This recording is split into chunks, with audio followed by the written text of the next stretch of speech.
Just get over it. That was so yesterday. Why are you still letting it bother you? Really? This is still bothering you? You being petty. It's water underneath the bridge. You should just make up. Say sorry. Why are you letting this affect you? You got to check your emotions at the door when you come to work. Leave your baggage at home.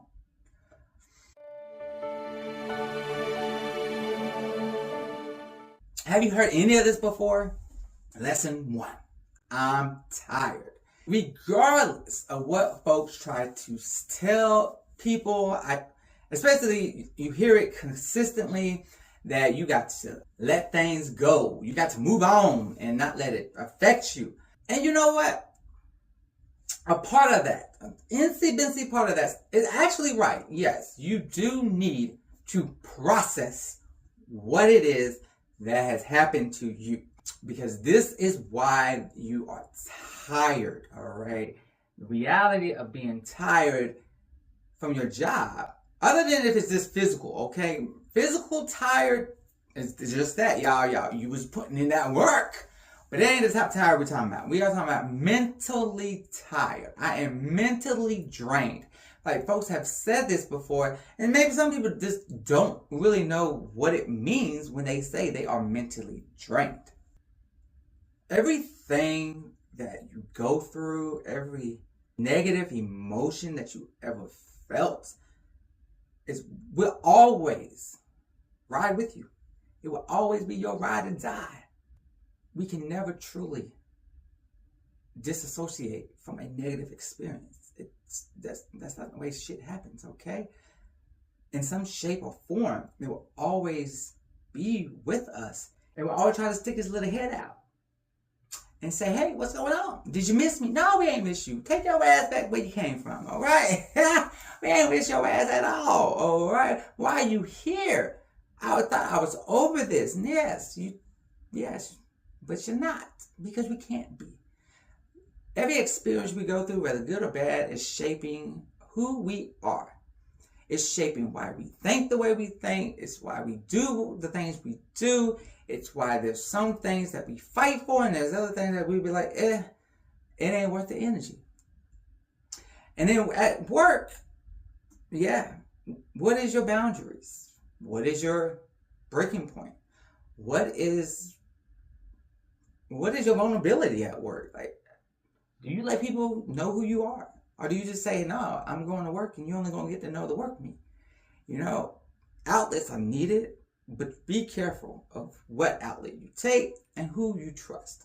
Because everybody don't have your best interest, and everybody ain't worth your time and energy. So how do we link this back to being tired? You must, process. You have to process. And when you process something, what do? We file it away. Regardless, if it's filed away and processed, it's still taking up space. And because it's taking up space, you eventually get full. And this is people when you're tired, when you're drained, when you're full. You can't store anything else. You can't push it down and compartmentalize. Compartmentalizing is a good skill. I'm going through issues in their personal relationships, but I can leave that at the house when I come to work. Ooh, my boss is a bitch, but I'm going to still do my job. Sure that my work ethic is never tarnished.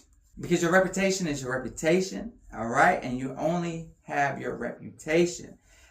And while people can talk mad shit, folks can try to negatively affect your reputation, you ultimately, how you're carrying yourself at the end of the day and what you're still producing at the end of the day is your savor of your reputation. We can talk about reputation another day. But going back to being tired, you're full. You're at max capacity. Now, this is the fun part. Because you are fully maxed out, every negative thing that comes in from this point forward is now taking away your battery and draining you, because you can't file it away, you can't process it, because your hard drive's already full. And so the folks who manipulate and the folks that poke, you are mentally being assaulted at this point. So now you're just getting frustrated. You are trying to work around or work with this force that is not wanting to gel with you or to work alongside with you to be effective and efficient. And it is going to be a battle. And we didn't sign up for this, but we're here. We are here in this battle.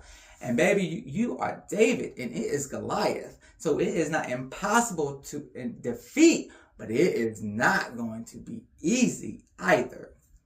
And this, my friends, is why you are drained. You're at your ends with. Because when you finally get to this point, an explosion occurs. A resentment, a disdain, a liability. There's so many different ways this can turn out when you get to this point. And it's this point that we want to try to navigate. All right. As I said before, I am not a psychiatrist. I am not a psychological major. I don't even know if I said that word correctly, but what I am is a 36-year-old male that has went through many trials and tribulations. And I'm still here. I'm still fighting. I'm still living. And I want y'all to do the same. So when you are drained and you are tired, you have 3 choices. Okay? You can go on and quit. You can move on with your merry way. You ain't signed up for this bullshit. And you gonna go get you another job. Now everybody gonna fit this category. That is why a lot of people think the new generation is lazy. But we'll get into that in the next lesson.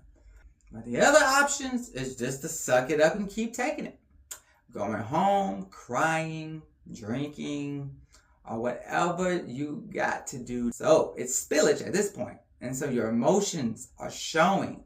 You're frustrated, your mood swings, you're irritated, you're already defeated before you walk through the door. You're defeated when you got in the car. You're defeated when you saw the building. Because this is where you're at right now. Course of action number 3. You can fight back. Call them bitches out. And demand that leadership gets involved and change starts changing. Course of action is going to be the best course of action for your mental. But it's going to also be the worst course of action for your mental in the beginning. I ain't gonna lie to y'all. This ain't easy. Because this is when you become the whistleblower.